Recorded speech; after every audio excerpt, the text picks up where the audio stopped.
በስመ አብ ወወልድ ወመንፈስ ቅዱስ አሐዱ አምላክ አሜን። በስመ አብ ወወልድ ወመንፈስ ቅዱስ አሐዱ አምላክ አሜን። በስመ አብ ወወልድ ወመንፈስ ቅዱስ አሐዱ አምላክ አሜን። ሕያው እግዚአብሔር ይህችን ቀንና ሰዓት ባርኮ ስለሰጠን ክብር ምስጋና ይድረሰው። አሜን። እንደምን ዋልሽ እህቴ? እግዚአብሔር ይመስገን። አሜን። እንግዲህ ባህታዊ አባ ወልደ መድኅን በዛሬዋ ዕለት ማለት እኛ በዛሬው ዕለት እናስተላልፈው እንጂ በትላንትናው ዕለት ከዚህ ዓለም በሞት አልፈዋል እና የእሳቸውን አገልግሎት በቅርበት ተመላልሼ አውቀዋለሁ ስላልሽ የእሳቸው የሚገኙበት ቦታ ወይም ቤተክርስቲያን የት አካባቢ ነበረ? እሳቸው ያው የሚኖሩት እኔ እንግዲህ ከትንሽዬ ነው የማውቀው ማለት ይቻላል ከእሳቸው አንጻር እና የሚገኙት ከእንጦጦ አባ ኤልያስ ቤተክርስቲያን ነው እና ራጉኤል ቤተክርስቲያን እዚያ ነው ያሉት። ከእንጦጦ ባጃጅ ይዘህ ትሄድና እዚያ ነው የምትወርደው። እሺ፣ በስንት ዓመታቸው ነው ያረፉት? እኔ አጋጣሚ ሆኖ አሁን በጣም የሚቆጨኝ ነገር በረከታቸውን ሳላገኘው ቀብር ላይ ሳይሆን በረከታቸውን ሳላገኝ ብዬ የተመኘሁት ቀን አራስ ቤት ሁኜ ነው ያለፈውና ሳልሄድ እዛ ማለት ነው ለቀብራቸው አርብ 3 ሰዓት ነው ያረፉት እና እዛ ጓደኞቼ እንደነገሩኝ ከሆነ በ64 ዓመታቸው መሰለኝ የተባለው እዛ የህይወት ታሪካቸው እንትን ሲል ሲነበብ። እሺ፣ ለስንት ዓመት አገልግለዋል እዛ ቤተክርስቲያን ላይ ታውቂዋለሽ? እኔ አላወቅኩም ለስንት ዓመት እንዳገለገሉ። እሺ፣ የሚሰጡት አገልግሎት በዋነኛነት ምን ነበር? ቤተክርስቲያኑ ማለት አባ ኤልያስ ቤተክርስቲያን አይደል ያልሽው? አዎ እዛ ቤተክርስቲያን ውስጥ የሚሰጡት አገልግሎት ምን ነበር እዛ በዋነኛነት? የሚሰጡት አገልግሎት ያው አርምሞ ናቸው እሳቸው እና የሚሰጡት አገልግሎት በአርምሞ ነው። እኔ ልክ 3 ሰዓት ሲሆን ግቡ ይባላል አለ እዚያው ከቤተ ክርስቲያኑ ጎን ነው። እዛ እንገባለን። ወንበር አለ የተዘጋጀ እሱ ላይ እንቀመጣለን እና እሱ ላይ ተቀምጠን በአርምሞ ነው አገልግሎት የሚሰጡት። ዝም ብለው በቃ ያዩሃል ምን ይሉሃል እና እኔ እንደዛ ነው የሚሰጡት። ከዛ መንፈስ ይንጫጫል ምን ይላል የተፈወሰውም ይፈወሳል። እንደዚሁ በአርምሞ ብቻ ምንም አይናገሩም። እሳቸው ግን ብዙ ጊዜ ንስሐ ወስዳችሁ ነው እያሉ መልእክት እንደዚህ አንዳንዴ ይነጋገሩ ነበር። አንቺ ስትሄጂ ለምሳሌ አብረውሽ የሄዱ ጓደኞቼ መንፈስ የተጋለጠላቸው አሉ ስትይ ሰምቼሻለሁ። ያ መንፈስ በምን መልኩ ነው የተጋለጠው? ለምሳሌ እንደሄዳችሁ እሳቸው ፊት ለፊት ቁጭ ይላሉ። ከዛ በኋላ ደግሞ ሰው ወንበር ተዘጋጅቶለት ፊት ለፊት ላይ ደግሞ ይደረደራል። ከዛ ቁጭ ብሎ ሰው እሳቸውን ማየት ብቻ ነው ስራው? አዎ እኔ እንዲያውም አንድ እህቴን ወስጃት ያው አንዴ እንሂድ ብያት በሁለተኛው ዙር ነው ሲሄድ በቃ አሁን እሄዳለሁ ያለችው እና በቃ ወሰድኳትኝ። ልክ ቁጭ አልን። ምን አለች እንዲያውም ወይኔ የስላሴ ባሪያ ጋር መጣሽኝ ብሎ ለፈለፈ መንፈሱ። የስላሴ ባሪያ ጋር መጣሽኝ ብሎ ለፈለፈ። የጭንቅላት መተት ነበረ የተያዘላት እና እንዴት ነበር ስሜቱ? ምንድን ነው ሊቀይርሽ የቻለ ብዬ ስጠይቃት እንዲያውም እንደዚሁም እንትን ፀጉራቸው በጣም ረጅም ነው እና ፀጉራቸውን ሳይ ከዛ ላይ እሳት ብርሃን ነገር ነው አለች የወጣው። ከዛ በኋላ ነው አለች የቀየረኝ መንፈሱ የሆነው እና ከጺማቸው ፀጉራቸው አላቸው ፀጉር ያ እንደ እሳት ሆኖ በጣም ፀጉራቸው ረጅም ነው እንደዚህ እየወረደ ነው እና እሱን ሳይ ነው አለች በቃ እንደ እሳት ቦግ ብሎ እንደ ብርሃን እሱ ሲያንጸባርቅብኝ በቃ መንፈሱ ተቀየረ አለች እና የጭንቅላት መተት ነኝ ብሎ 50-50 ነው ያደረጋት። ሙሉ ለሙሉ አልቀየራትም። እሱን እንትን ብላለች። እንደዚያ ተይዞላት ድናለች እግዚአብሔር ይመስገን። እና በጣም እኔ ራሱ ደስ ብሎኝ ነው የመጣሁት ያን ቀን የእሷ መንፈስ እንደዚህ መያዙ እና ስለዚህ አንቺ እያልሽኝ ያለሽው እንደ ሌሎች አጥማቂያን እንደዚህ በመጠየቅ ምንድነህ ምናምን በማለት የሚያስለፈልፉት ወይም ደግሞ የሚያስወጡት ነገር የለም? ምንም የለም። ቁጭ እንደሄድን ቁጭ እንላለን። 3 ሰዓት ነው ያው የሚቀመጡት ብያለሁ። ቁጭ እንላለን። እሳቸው እንግዲህ ጸሎት አድርገው ነው የወጡት ወይ ደግሞ በውስጣቸውም ጸሎት ያደርጋሉ መሰለኝ። በጣም ወዲያው ነው በቃ ችግር ፈቺ ናቸው። በቃ ወዲያው እኔ ራሱ የኔ ችግር ራሱ ፈተውልኛል እና ችግር ፈች ናቸው። ፋይል ራሱ የተዘጋባቸው የተቆላለፈባቸው ፋይላቸው ወስደው ሲያስቀምጡ በቃ እንዲሁ በአርምሞ ይፈታል እና የክርስትና ስምም ደግሞ ጽፈህ ትሰጣለህ በጸሎታቸው እንዲያስቡንና እንደዛ ነው አገልግሎት። እሳቸው ጸሎት እንዲደረግለት የሚፈልግን ሰው ጽፎ የሚፈልገውን ነገር ጽፎ ሲሰጣቸውና ክርስትና ስማቸውን ጨምሮ ሲሰጣቸው ወረቀቱን ይቀበላሉ ወይስ አስቀምጠሽ ነው የምትወጪው? በእጃቸው ይቀበላሉ ወረቀቱን። አዎ። ልክ እንትን አርምሞ ሲያልቅ በቃ ሂዱ ወደ ቤታችሁ ሲሉ ወረቀቱ የጻፍነውን ስንሰጣቸው ይቀበላሉ። እንዲያውም አንዴ ምን ሆነ፣ በቃ ገና አሁን የነፍሱ የጠየቀ ሰው አገኘሁ፣ ቅዱስ ቁርባን እናትና አባቴ ቅዱስ ቁርባን እንዲቀበሉ በጸሎቶ ታስቡኝ የሚል አግኝተው ገና አሁን ለነፍሱ እንትን ያላገኘሁ ለነፍሱ የጸለየ ያገኘሁ ብለው ያሉትን አረሰው። ሌላው በቃ ስለ ስራ፣ ስለ ጋብቻ፣ ስለ ልጅ፣ ስለ ምናምን ነበር እየጻፈ የሚያስቀምጥ የነበረው ማለት ነው። አዎ ይመስለኛል። እኔ በእርግጥ የክርስትና ስም ነው በብዛት ሰው እየጻፈ የሚያስቀምጠው፣ ግን እንደዚህ አንዳንድ ሰዎች ግን የተለየ ሀሳብ ከጻፉ ያው ዓለማዊውን ነው ማለት ነው የሚጽፉላቸው እና ለዛ ነው። ከዛ ደግሞ ይሄ ዶክሜንታቸውን ለምሳሌ ስራ የተዘጋባቸው ለቅጥር የሚፈልጉ ትምህርታቸውን ኮሌጅ፣ ዩኒቨርሲቲ ጨርሰው የተቀመጡ ናቸው። እንትና ዶክሜንታቸውን ወስደው የሚያስቀምጡት ሲያስቀምጡስ ደግሞ ምንድን ነው እሳቸው ጋር ተቀምጦ ስለተነሳ ተባርኮ ኃይል ኖሮት ይኖራል የሚል ይነሳል የሚል ነው ፍላጎታቸውና እምነታቸው ማለት ነው።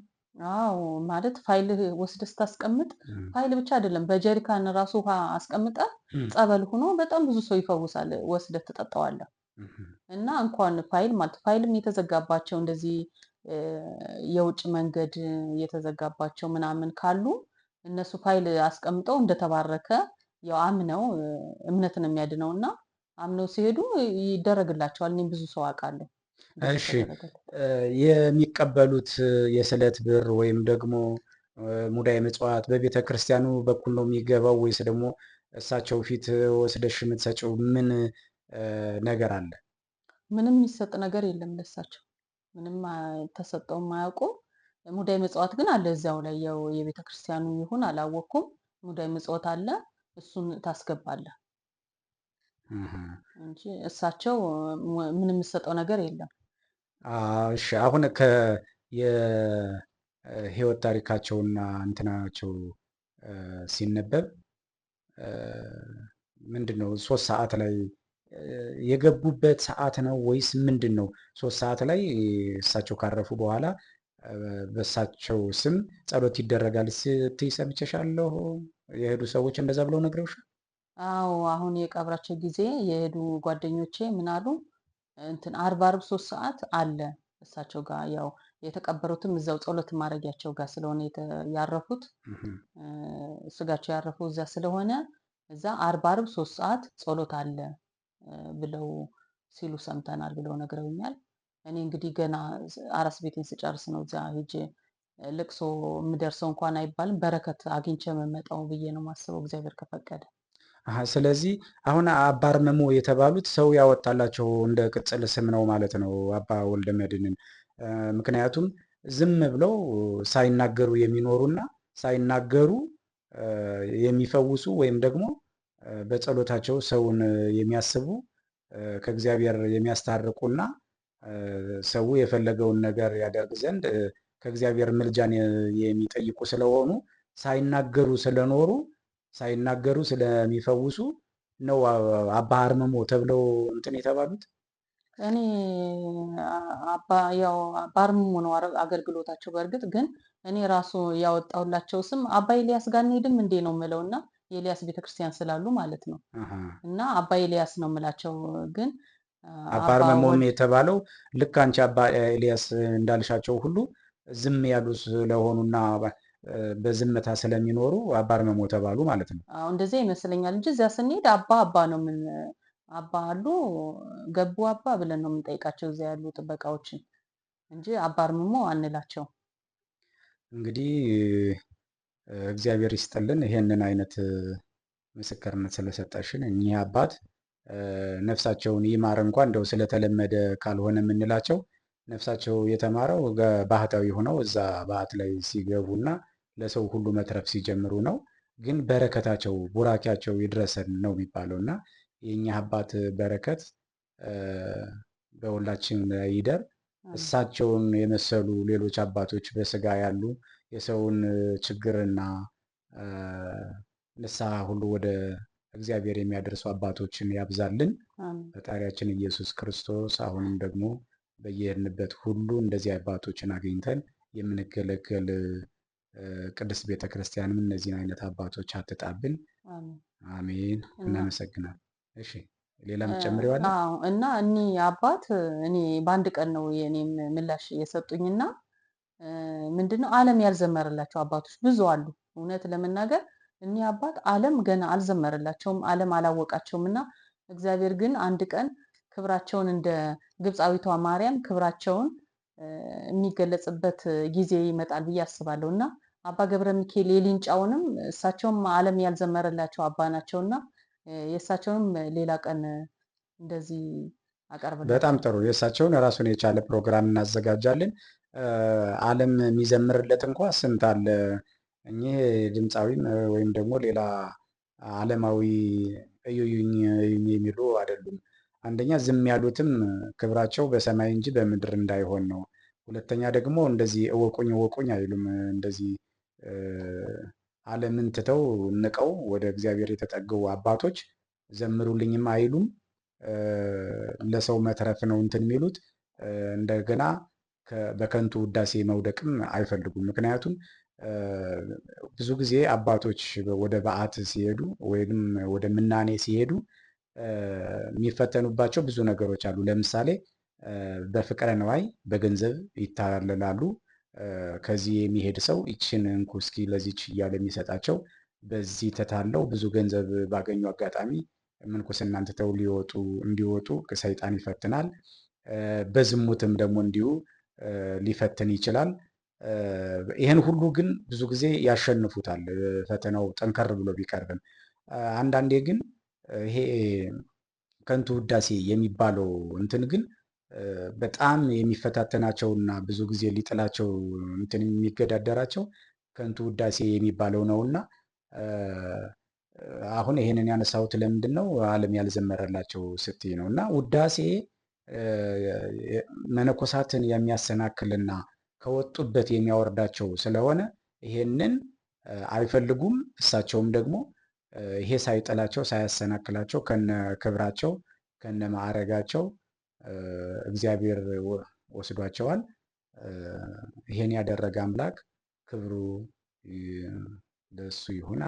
አሜን። ደግሞ አጋጣሚ ደግሞ ግጥምጥሞሹ የሚገርመው ነገር በእግዚአብሔር ስም የመጣ የተባረከ ነው የሚል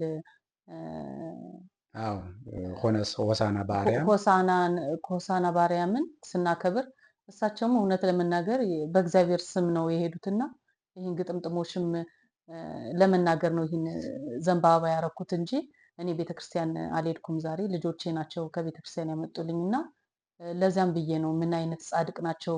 የሞታቸውም ግጥምጥሞሽ የሚገርም ነው። ዛሬ 3ኛ ቀናቸው ነው። እንግዲህ አርብ 3 ሰዓት ነው ያረፉትና ግጥምጥሞሹ በጣም ገርሞኝ ነው ይህን ዘንባባውን ያረኩት። በቃ እግዚአብሔር አንቺንም እንግዲህ ባለመሄድሽ ያው ውስጥሽ እንትን ያለውን ነገር አይቻለሁ። እግዚአብሔር ልጆችሽን ወስደሽ አስባርከሻል፣ አንቺ ሄደሻል። በረከታቸው በሁላችንም ላይ ይደር። አሜን።